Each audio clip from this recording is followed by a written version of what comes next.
I'm Herbert Loud, one of the elders here, and on behalf of our session and our pastor, Jim Mitchell, I'd like to welcome all of you who are here this morning and those who are participating online. As we come to worship our God, we'd like to mention a couple of announcements to begin with. The youth group will meet tonight at 5 o'clock. The fifth Sunday prayer night and hymn sing will be at the church night from 6:30 to 7:30 following the youth group. We do invite the youth to come and participate with us at that time. Also, the meal preppers is down under looking ahead for May 13th at 11. This meeting had been postponed until further notice. Also, in your bulletin should be the May-June 23 prayer and praise for our missionaries. So stick that in your Bible and use it for specific prayer requests as you lift up those who are in this country and various other countries doing God's work.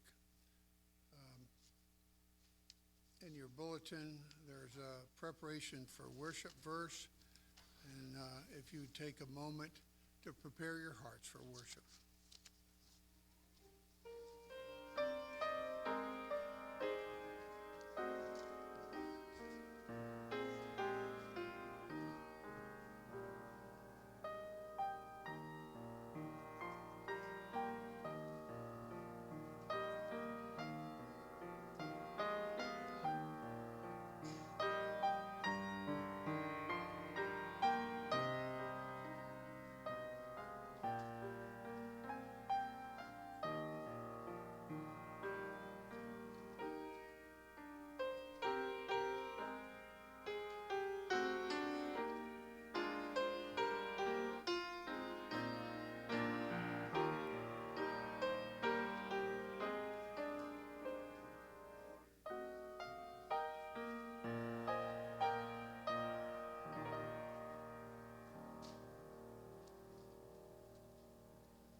Our call to worship this morning is taken from Psalm 84, verses 1 through 4.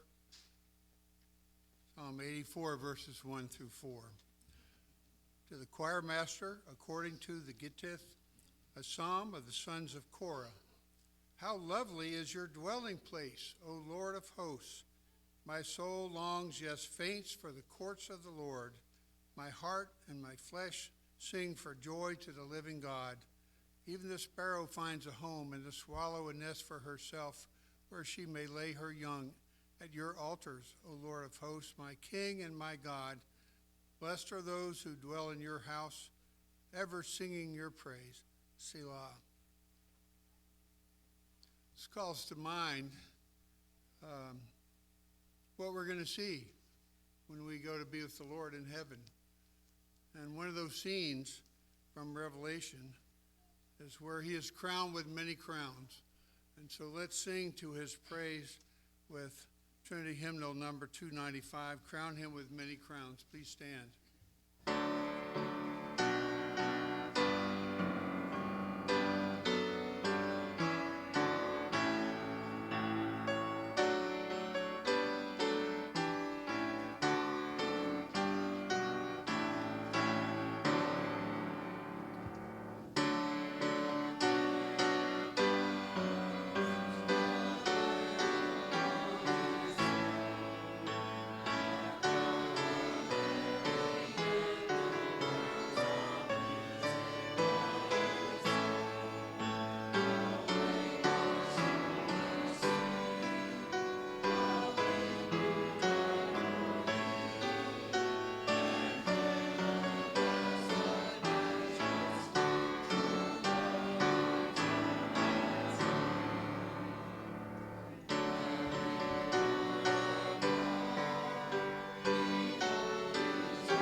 Let us pray.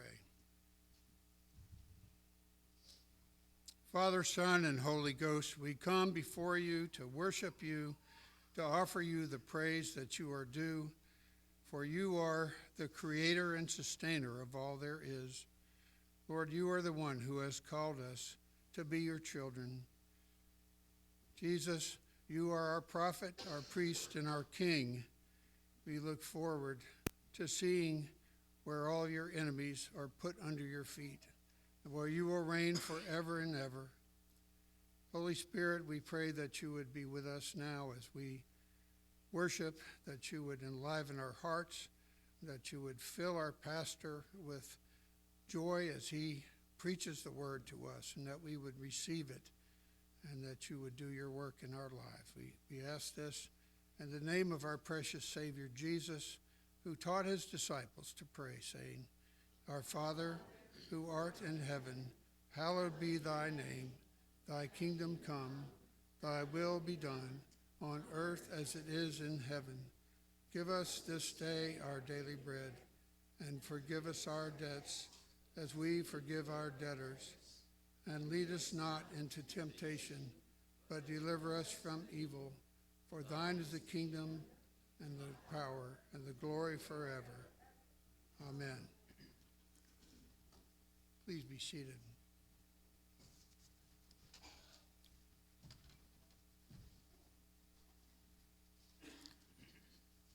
Our confession of sin today is taken from Romans 6:23.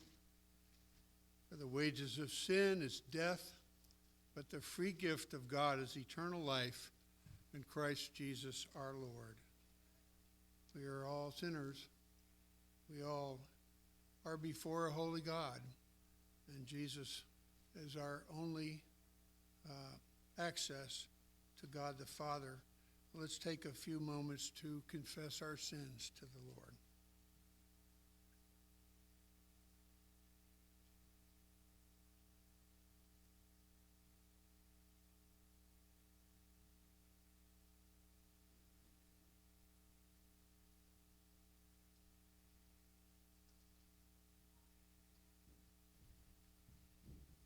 Amen.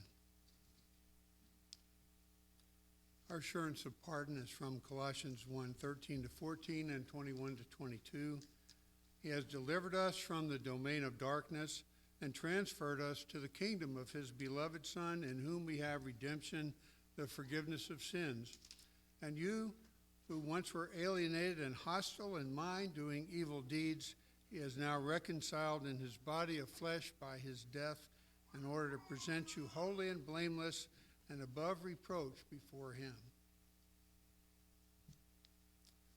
Our confession of faith is from question 60 of the Heidelberg Catechism. Please stand.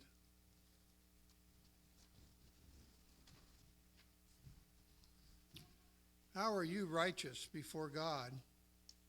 Only by true faith in Jesus Christ. Although my conscience accuses me that I have grievously sinned against all God's commandments, have never kept any of them, and am still inclined to all evil, yet God, without any merit of my own, out of mere grace, imputes to me the perfect satisfaction, righteousness, and holiness of Christ. He grants these to me as if I had never or committed any sin, and as if I myself had accomplished all the obedience which Christ has rendered for me, if only I accept this gift with a believing heart. Please be seated, and will the children please come forward for the children's sermon by Elder Joel Reed.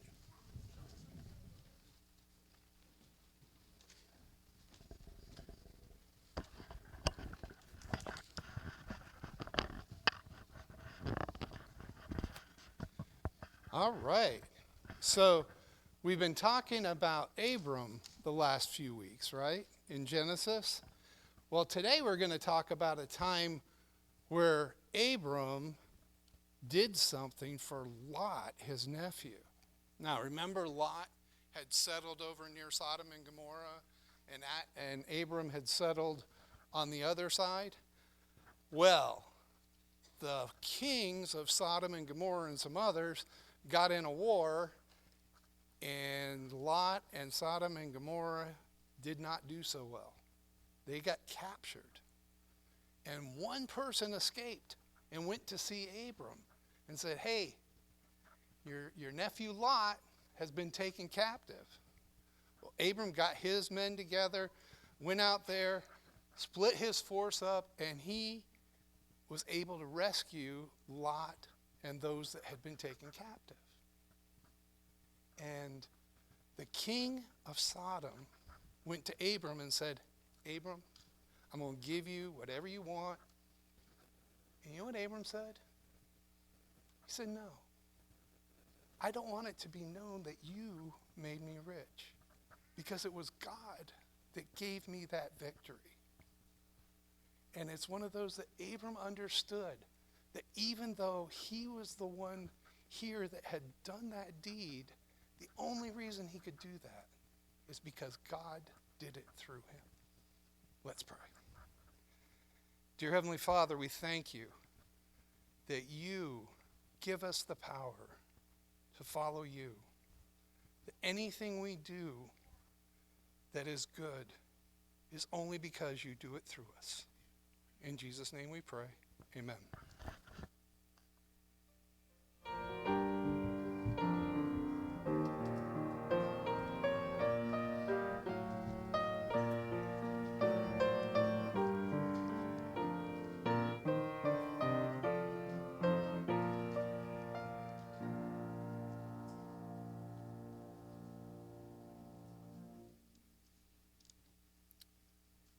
In the sermon today, Jim's going to explain to us about Melchizedek. We're going to read from Hebrews chapter 7, where he is mentioned in the New Testament. For this Melchizedek, king of Salem, priest of the Most High God, met Abraham returning from the slaughter of the kings and blessed him, and to him Abraham appointed a tenth part of everything. He is first, by translation of his name, King of Righteousness, and then he is also King of Salem, that is, King of Peace. He is without father or mother or genealogy, having neither beginning of days nor end of life, but resembling the Son of God, he continues a priest forever. See how great this man was, to whom Abraham the patriarch gave a tenth of the spoils.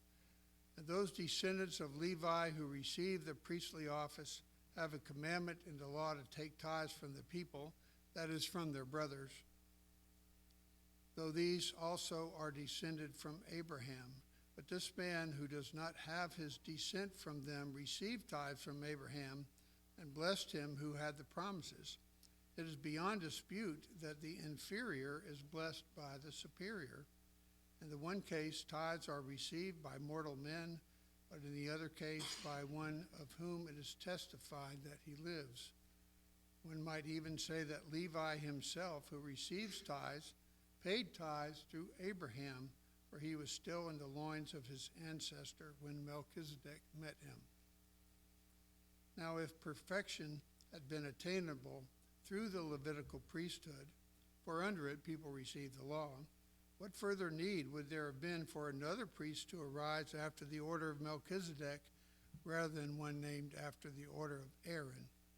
For when there is a change in the priesthood, there is necessarily a change in the law as well. For the one of whom these things are spoken belonged to another tribe, from which no one has ever served at the altar. For it is evident that our Lord was descended from Judah, and in connection with that tribe, Moses said nothing about priests. This becomes even more evident when another priest arises in the likeness of Melchizedek, who has become a priest not on the basis of a legal requirement concerning bodily descent, but by the power of an indestructible life. For it is witnessed of him, you are a priest forever after the order of Melchizedek. On the one hand, a former commandment is set aside because of its weakness and uselessness, for the law made nothing perfect. But on the other hand, a better hope is introduced, through which we draw near to God. And it was not without an oath, For those who formerly became priests were made such without an oath, but this one was made a priest with an oath by the one who said to him, "The Lord has sworn and will not change his mind. You are priest forever." This makes Jesus the guarantor of a better covenant. The former priests were many in number because they were prevented by death from continuing in office. But he holds his priesthood permanently because he continues forever. Consequently, he is able to save to the uttermost those who draw near to God through him, since he always lives to make intercession for them. For it was indeed fitting that we should have such a high priest, holy, innocent, unstained, separated from sinners, and exalted above the heavens. He has no need, like those high priests, to offer sacrifices daily, first for his own sins and then for those of the people, since he did this once for all when he offered up himself. For the law appoints men in their weakness as high priests, but the word of the oath, which came later than the law, appoints a son who has been made perfect forever. Thanks be to God that we have a high priest who is at the right hand of God, interceding for us, and whose priesthood and kingship will last forever.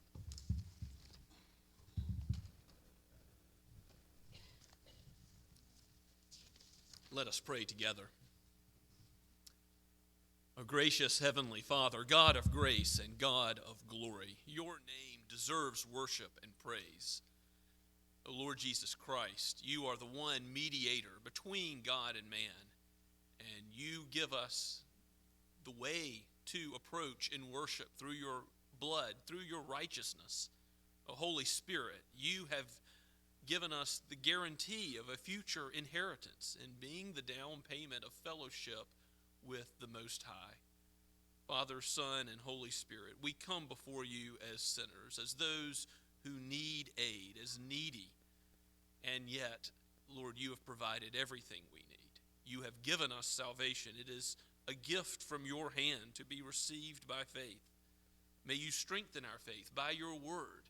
As it's proclaimed, Lord, do not allow us to leave as we have entered, but make us more like the King of righteousness. Father, make us more truly your disciples, that we may walk according to all of your commandments, that we would be killing sin in the great spiritual battle within, lest it be killing us. And Lord, looking forward to the day which you will come to judge the living and the dead, prepare us, set our eyes upon Christ as the author and finisher of our faith, that we may be looking for his righteous judgment and all things being made right on that day, knowing that in him we will be counted as righteous as he is righteous, and that nothing that evildoers do will go unnoticed. Father, this is your world, and you rule over it all. You are Lord of lords and King of kings. We think about people in powerful positions and the decisions they make, Lord. Their plans can come to nothing, but your plans will stand. No will of yours can be thwarted, and you steer the hearts of kings wherever you desire. Father, be with those who rule in this country. Give them a heart of wisdom. Do not allow their sinful impulses to reign. Father, be with the president and the Congress. Be with local leaders, the governor, and those in this city. Father, may your gospel go forth here and throughout the world. We pray for your church as it meets all over the world today. Protect your people.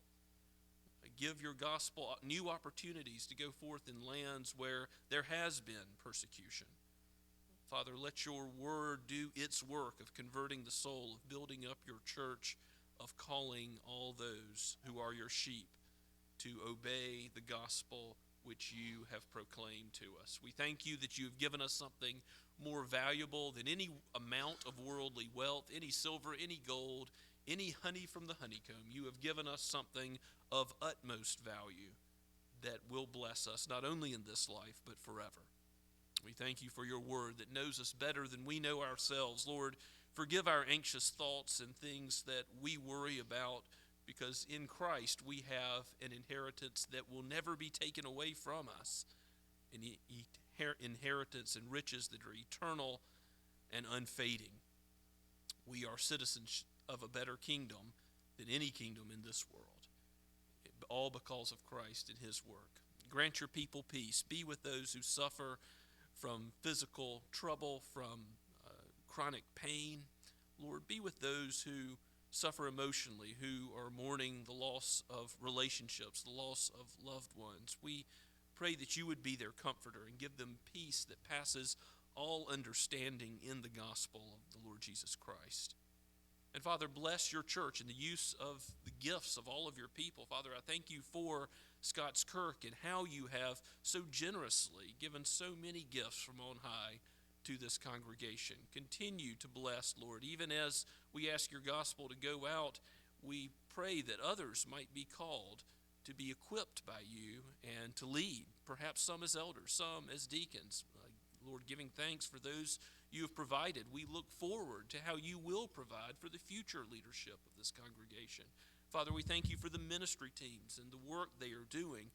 Lord, let your name and your glory be our chief aim in everything that is planned and executed. Lord, let the neighbors in Somerville that we have sought to meet in recent days see this desire for your glory and come and glorify you also. We pray for the community cookout this Saturday, that you would bless the turnout, that you would bless the conversations that are had there, that you would ultimately use your word powerfully to draw some to yourself, and your name be glorified as a result, and that we would be in awe of you for the awesome God that you are, the one who redeems those who are even your enemies, just as we were, Lord, when Christ came to us. We thank you, Father, that you have given us salvation from the first to the last, that salvation is of you. And we pray that you would continue to work it out in our lives. Let your good pleasure be done in us by the ongoing work of your Holy Spirit, even as we look forward to the outcome of our faith, which is fellowship with you forever in heaven, knowing the light of your presence without any veil when we shall see you face to face. We thank you and praise you. All of this we ask in the name of Christ, our Lord, our prophet, our priest, our King. Amen. As we praise the Lord this morning, let us sing once again from the Trinity hymnal, number 308, Jesus Paid It All.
us pray.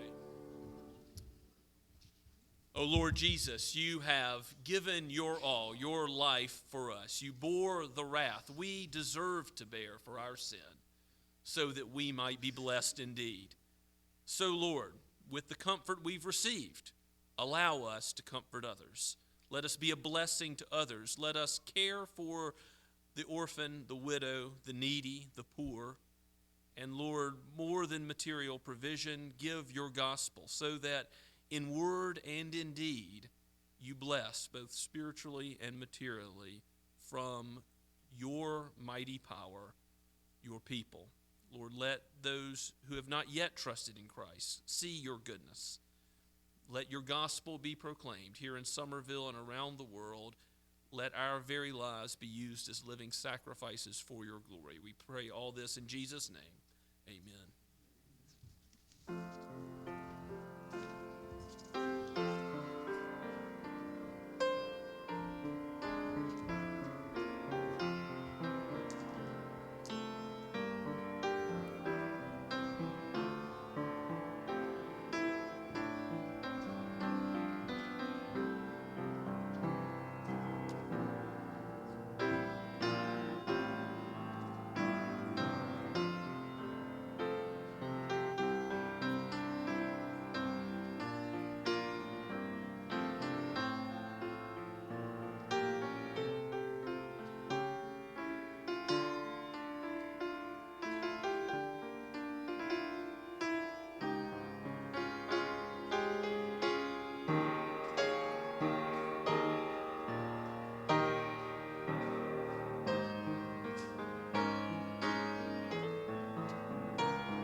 Please be seated and take your copy of God's Word and turn with me to Genesis chapter 14.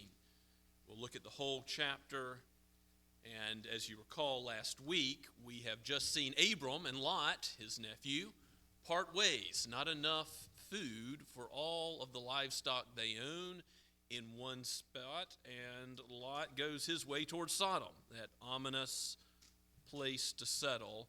Even though Abram could have chosen first, he gives Lot the option, and that's where Lot goes. And we might say, after the squabble over the herdsmen of Abram and Lot and that division where they part ways and go each to their own side, you might say that Abram would just be done with Lot, his nephew.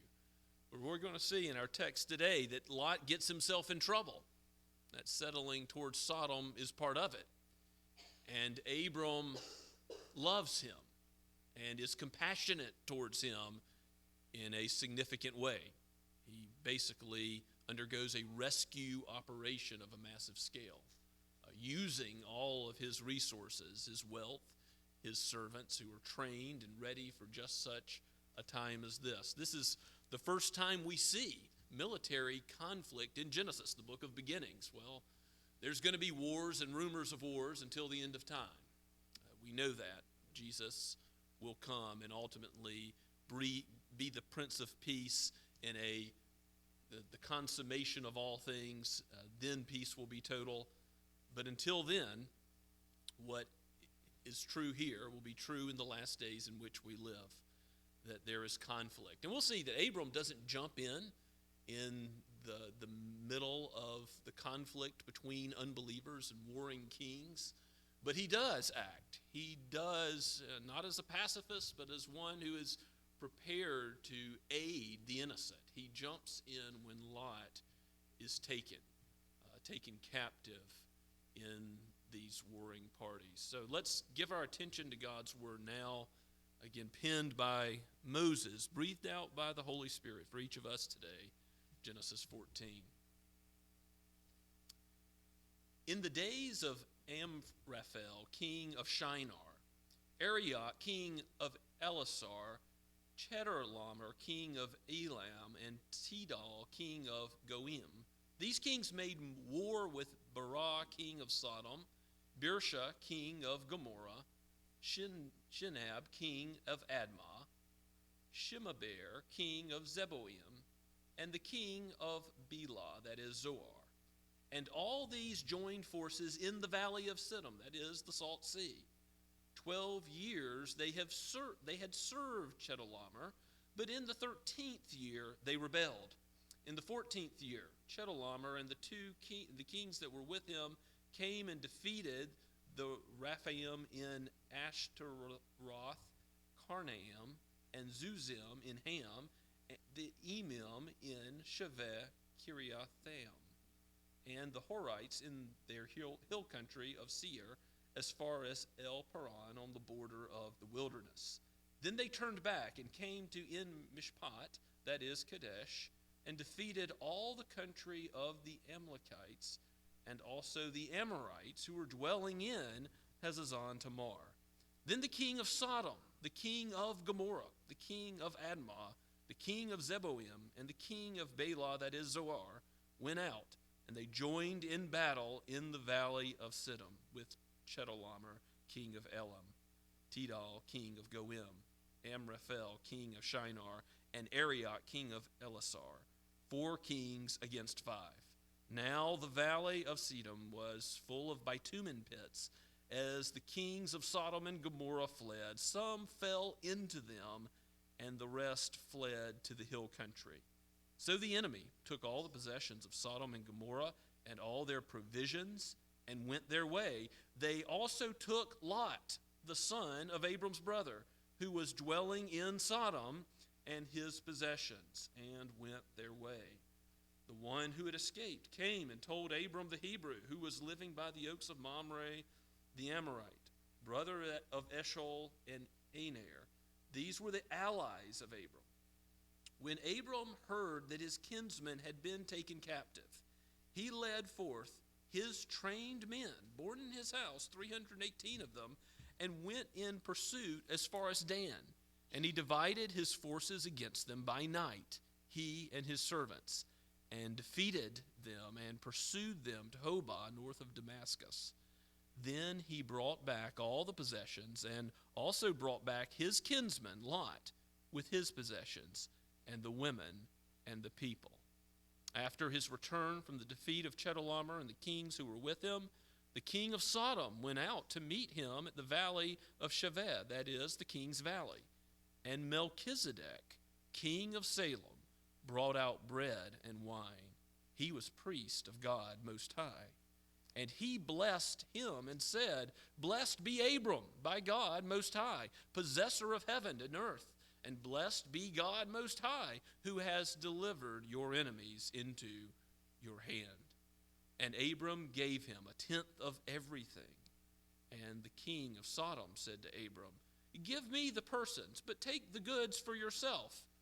But Abram said to the king of Sodom, I have lifted my hand to the Lord, God Most High, possessor of heaven and earth, that I would not take a thread or a sandal strap or anything that is yours, lest you should say, I have made Abram rich. I will take nothing but what the young men have eaten and the share of the men who went with me. Let Anar, Eshcol, and Mamre take their share. Let's pray and ask for God's help. O Lord, you have given us this passage so that we might understand this world and ourselves all the better, and that we might understand the Lord Jesus Christ and his salvation as our high priest who has offered up himself for our benefit. Lord, we thank you for such a Redeemer as this, and pray that your Spirit would impart wisdom to us to understand intellectually the content of your word, but then to impress it on our hearts that we might live according to it. For we pray all this in Jesus' mighty name. Amen. So kings fighting against kings, coalitions of kings, puppet state kings. Chedorlaomer is ruling from a distance. These kings that for 12 years decide they're going to go along with things, but then rebel. And in the 14th year, Chedorlaomer says, I'm going to put an end to the rebellion. And he comes with other powerful forces. And you can see these are powerful people just by remembering where Shinar is in verse 1. Amraphel, the king of Shinar, that's Babylon. These are serious heavyweights on the world stage. And Chedorlaomer comes to put down this rebellion, and there's internal fighting that Abram is not about to get involved with. We're told when he gets involved, and that's the key verse in verse 12 when they take Lot. They take Lot captive. And you could say, Lot really brought this trouble on himself, right? He settled where? By Sodom. He set up his tents with the tents of wicked men. Later we're going to see in chapter 19, when God's judgment comes down on Sodom and Gomorrah, where was Lot? He was in the city gates as a respected leader amongst the Sodomites. So Lot is living foolishly in many ways, and yet Abram doesn't abandon him. He does act, and he acts using all of his wealth and resources. Remember, Lot had a lot of wealth and resources, but Lot himself has been captured. All his worldly goods are captured as well, we're told in verse 12. And Lot is taken off as a prisoner. But Abram acts with his allies, meaning he's thought about what could happen ahead of time. He's used wisdom to think about security, provision for his own safety and the safety of his family. And he's trained his men. We're told that there's 318 men that are trained to undergo such an operation as this at the drop of a hat. And again, never in Scripture before has there been any large-scale military conflict. Perhaps it has gone on, but here's the first place it's recorded. And the point is, Abraham was ready. He had thought about these things. He had reasoned what was necessary, and he doesn't just say, let Lot solve his own problem, or being fatalistic. If the Lord wants to deliver him, the Lord will deliver him. No, he acts in faith, and he uses the means which God had given him to live by that faith. So here in this test of military conflict, Abram doesn't shrink back. He is courageous. He is brave. Perhaps he remembers that promise of God in Genesis chapter 12, that God will bless those who bless Abram and curse those who curse him. Perhaps he remembers God's promise to be the father of many nations, to have great descendants, and to have a land given to me. Well, as of yet, Abram has no descendants. So if he's reasoning rightly, he knows that he is completely unassailable by these great foes. Though he has a smaller force with 318 men, he knows that God will fulfill his promises. So he acts in faith to rescue his nephew Lot. Even though Lot doesn't deserve it, even though Lot got himself into this trouble by an alliance with the Sodomites, we're going to see Abram doesn't go that route. Even at the end, when the king of Sodom comes out and gives him what seems to be a generous offer, Abram is going to have nothing to do with an alliance with Sodom. But he and his allied men and his servants go out, and we read in verse 15 that he attacks when it's least expected, at night. He divides his forces, and he conquers and routs them, defeats them, pursues them for quite some ways to the north of Damascus. And in verse 16, he brings back all the possessions, all those things that they took, and Lot with his possessions women, other people. So Abraham's not just rescuing one innocent man, but many. This is to his credit. And yet, after this defeat, we're going to see the arrival on the scene of one of the most mysterious men in all of Scripture, Melchizedek. As Elder Herb Utlaut read earlier in our worship service, the writer of Hebrews spends really 3 chapters on Melchizedek.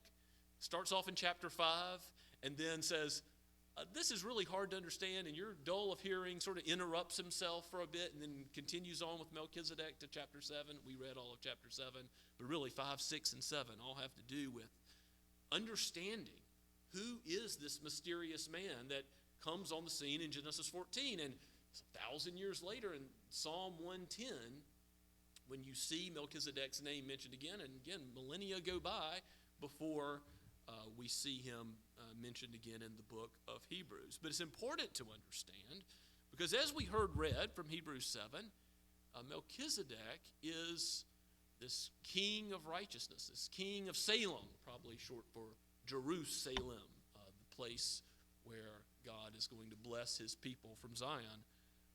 He is like the Son of God. He has no genealogy recorded. We don't know where he came from, but we're told that he is a priest. But we're also told that he's a king. And in Israel, the United States didn't make up this thing of separation of powers. If you're the president, you can't be a senator, you can't be a judge. These offices are distinct. Well, in Israel, the prophet, the priest, the king all had separate roles. In fact, King Uzziah in 2 Chronicles 26, when he tried to do the work of the priest, what happened? God struck him down, not to kill him immediately, but to give him leprosy, which he had till the day he died. And the priest and the king didn't coincide in Israel's history. But here they do. This is significant because it's going to point us to who Melchizedek is as a multiple office bearer, ultimately like Christ, our prophet, priest, and king. It's in the context of Abram's victory that we see Melchizedek, the king of Salem, coming out with bread and wine, we see in verse 18. Well, why these gifts? That's sort of interesting, is it not? That this mysterious man who points us forward to Christ should come out with something that, well, foreshadows Passover and foreshadows what we will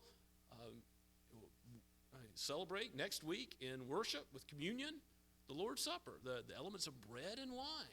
It could just mean food and beverage, but I think this is more specific to what God is promising to Abram, which he repeats his covenant promises to Abram many times. But what does Melchizedek say? He blesses Abram, and God has promised to bless those who bless Abram. This is a blessing ultimately from God by Melchizedek as God's priest. And when Melchizedek is giving the blessing, he gives symbols to show the blessing in some tangible form. A little bit of food, a little bit of drink.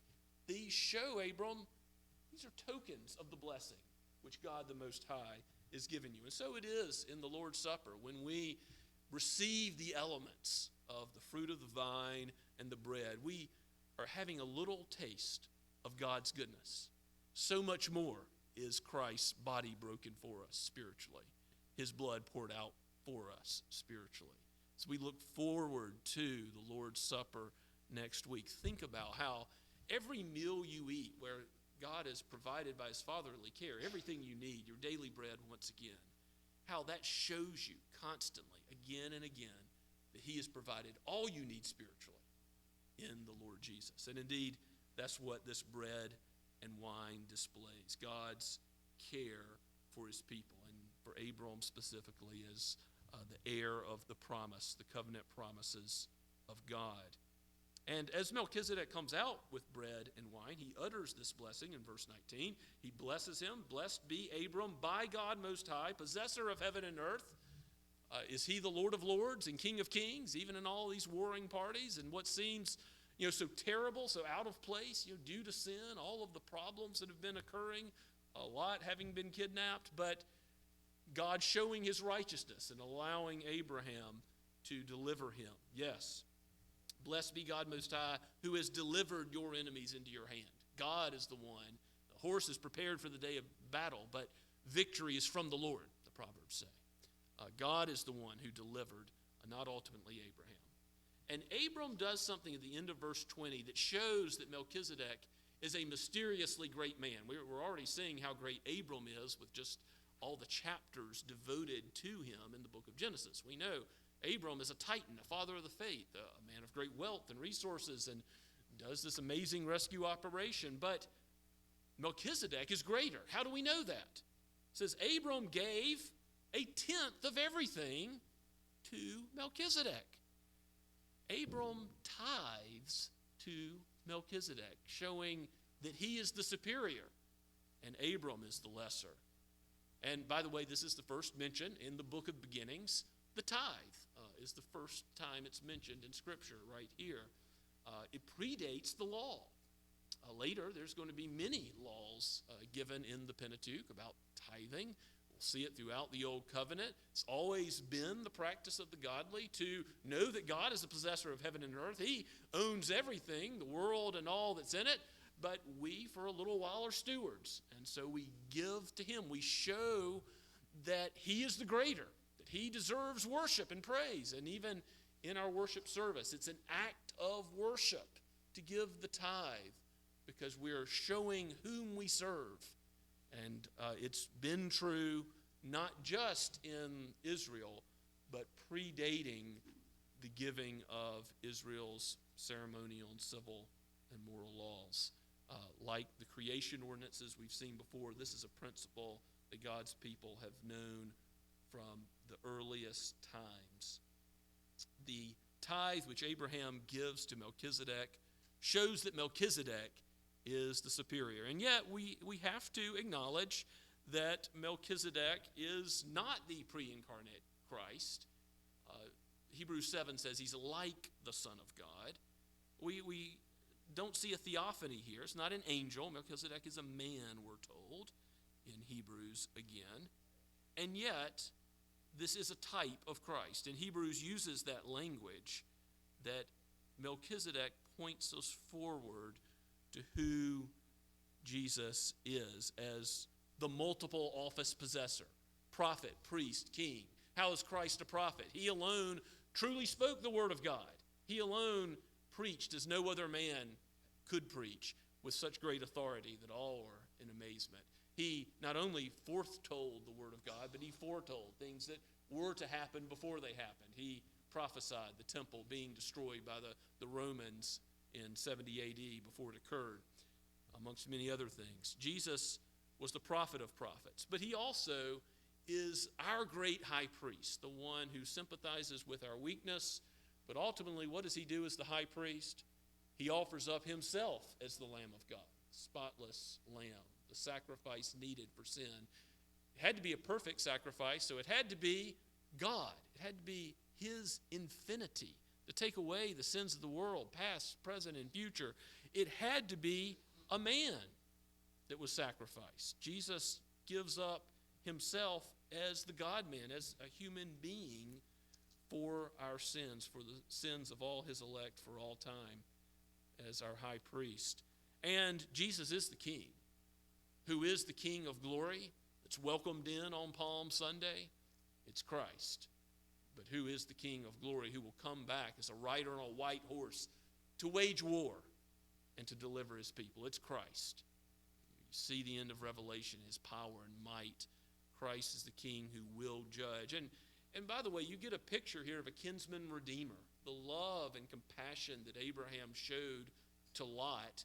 You know, it's the idea that he didn't give up on his family member, even though his family member had done so much wrong. He loved him still. That's later borne out in the book of Ruth as Boaz is a kinsman redeemer there explicitly. And Christ is ultimately the kinsman redeemer for calling us part of his family. And as we are engrafted into Christ and we all become the family of God, brothers, sisters, mothers, fathers in the faith, because of what Christ has done, we are the family of God. And that has some implications, doesn't it? for how we treat one another. We can't just say, okay, my fellow Christian has lived foolishly, so therefore I'm going to part ways, separate from them, and have nothing to do with them ever again. No, God calls us to be patient with one another, to walk in love, to forgive one another. In Ephesians chapter 4, when Paul is applying the gospel that he preaches in the beginning of Ephesians and talking about Jews and Gentiles and getting along in a world where it's hard to get along, he talks about patience. Now, why would he talk about patience and forgiveness if it were not necessary for the church to continually show this towards one another? We have those vows in our church membership vows, do we not, of pursuing the peace, purity, and prosperity of God's church that we take. That's a vow where we're vowing before God to live towards one another as becomes his disciples. That's difficult, that's hard, but God has called us to love each other, to love our family, as Abram did, wisely, bravely, but also to love the family of God in just such a way. If you think about the love chapter, 1 Corinthians 13, it's a nice chapter for husbands and wives. It's a nice chapter for a wedding, but it's a chapter that's written to the church. God calls us to love one another. And how many times is that one another phrase used throughout Scripture? That we would even be ready, like Christ, to lay down our lives for one another. That's what Abraham was essentially ready to do, to go off and courageously march into battle so that Lot would be rescued. And if we're willing to lay down our lives for one another, will we wash one another's feet? Will we come to the aid of the needy? Will we pray with and encourage one another? Will we mourn with those who mourn and rejoice with those who rejoice? May God grant us to be such a family, such a body organized under our great head and king, the priest king, the prophet priest king, Jesus himself, the one greater than even Melchizedek, our ruler, our Savior, our word. Let's pray together. Lord, we thank you for your scripture, for the truth. We thank you for this man, Melchizedek. We thank you that he shows us you, your son. We know that you will rule in power and glory, and that all sin will be accounted for. If there are any who have not yet come to trust in you, Lord Jesus, for forgiveness, use your word even now to pierce their hearts. Give faith and repentance by your Holy Spirit. And Lord, for your children who are trusting in you and seeking to live according to your word, give us bravery and courage to be patient, to forgive, to love your people, and that the world might see what you do to sinners that are at war with one another, that we would live in a way that signifies we are under the Prince of Peace, that we belong to you. We pray all this in Christ's name. Amen. Let's praise the Lord once again in song and sing together Trinity Hymnal number 311, Hail to the Lord's Anointed.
may the Lord bless you and keep you.